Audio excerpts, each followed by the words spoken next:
Nous avons ainsi la parole prophétique rendue plus ferme, et vous faites bien d'y être attentifs, comme une lampe qui brille dans un lieu obscur, jusqu'à ce que le jour commence à luire et que l'étoile du matin se soit levée dans vos cœurs.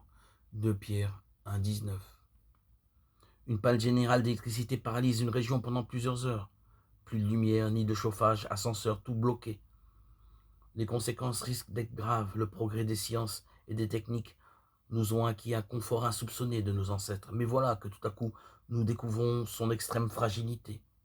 Et beaucoup se demandent bien ce que sera demain.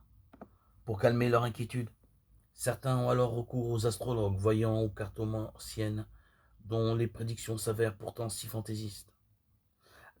N'allons pas chercher réponse à nos questions de ce côté-là.